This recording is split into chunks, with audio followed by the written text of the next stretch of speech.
আমার ব্যক্তিগত একটা জরুরি কাজে ঢাকা থেকে গ্রামের উদ্দেশ্যে রওনা করেছি। হ্যালো গাইস, আসসালামু আলাইকুম। কেমন আছেন সবাই? আশা করছি সবাই অনেক ভালো আছেন। আমিও আলহামদুলিল্লাহ ভালো আছি। হঠাৎ করেই একটা জরুরি কাজের জন্য ফোন আসছে, বাড়িতে যেতে হবে। তাই দেরি না করে সকালবেলা খুব ভোরবেলা ঠান্ডায় ঠান্ডায় যাতে বাড়িতে পৌঁছতে পারি, এ কারণে খুব ভোরে বাড়ি থেকে ঢাকা থেকে আর কি বাড়ির উদ্দেশ্যে রওনা করেছি।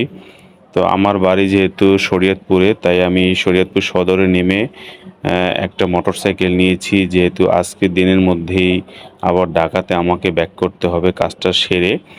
তাই একটা মোটরসাইকেল নিয়েছি গ্রামে তাড়াতাড়ি যাওয়ার জন্য। আর মোটরসাইকেলে ওঠার পরে আমি আমার এই রাস্তাটার ভিউ নিচ্ছি, কারণ হচ্ছে এই রাস্তাটা এরকম সুন্দর ছিল না এর আগে। যেখানে সেখানে গর্ত ভাঙাচোরা ছিল। তো রিসেন্টলি রাস্তাটা আসলে মেরামত করা হয়েছে, তাই রাস্তাটা অনেক ভালো লাগতেছিল। মোটরসাইকেলে চড়ে খুব আনন্দ পাচ্ছিলাম। আর চারপাশে সবুজ গাছ। তো দেখতে দেখতে আমি আমার গ্রামের বাড়িতে চলে আসছি, আর এসে সোজা চলে আসছি আমার বাড়িতে যে পুকুর পাড় আছে সেখানে। কারণ এখানে অনেক সবুজ গাছপালা, আর যেহেতু প্রচুর গরম পড়েছে, তাই জামা কাপড় সেরে আমি এখানেই চলে আসছি। এসে দেখি যে পুকুর পাড়ে যে গত বছর আমি সবেদা গাছ লাগিয়েছিলাম, সেই সবেদা গাছে ফল ধরেছে। আর এদিক দিয়ে আমার চাচাতো ভাইরা তাদের আমড়া গাছ থেকে আমড়া পাড়তেছিল, আর আমিও সেই আমড়া টোকায়া দিতেছিলাম। একটা আমড়া আমি পানিতে ধুয়ে তারপরে কাঁচায় চিবিয়ে খেয়েছি, কারণ আমড়াটা খুব মিষ্টি ছিল। একটা আমড়া আপনারা দেখলেন যে একটা পাখিতে খেয়েছে। তো অতিরিক্ত টক হলে পাখিতে আসলে আমড়াটা খেত না, মিষ্টি দেখে আমড়াটা পাখিতে খেয়েছে।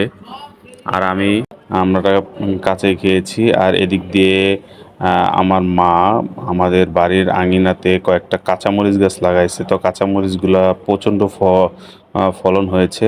আর এখানে একটা ঝাঁকাতে পুঁই শাক লাগাইছে। তো পুঁই শাকগুলো তো ঝাঁকাতে খুব সুন্দর বেড়ে উঠছে, খুব কচি এবং চকচক করতেছিল। এগুলো চিংড়ি মাছ দিয়ে এই পুঁই শাকের আগাগুলো রান্না করলে অনেক মজা হয়।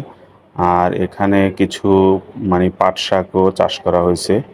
তো আমি সারাদিন আসলে কাজটা সেরে যখন বাড়িতে আসছি, এসে এগুলোই সব মানে দেখাশোনা করেছি, কোথায় কি হয়েছে না হয়েছে, কি ফল হয়েছে, কি খাওয়া যায়, কি ঢাকায় নেওয়া যায়।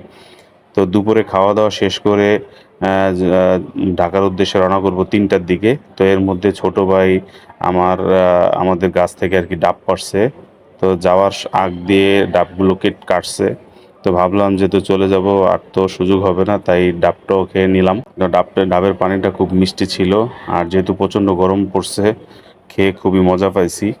তো গ্রামের বাড়ির কাজ শেষ, তো বেলা প্রায় বিকেল হয়ে গেছে। ডাবডুব খেয়ে এখন ঢাকার উদ্দেশ্যে রওনা করব। তো গ্রামের বাড়ির এই একদিনের ট্যুরটা আমার কাছে খুব ভালো লাগছে। আজকে ভিডিওটা এই পর্যন্তই। আল্লাহ হাফেজ।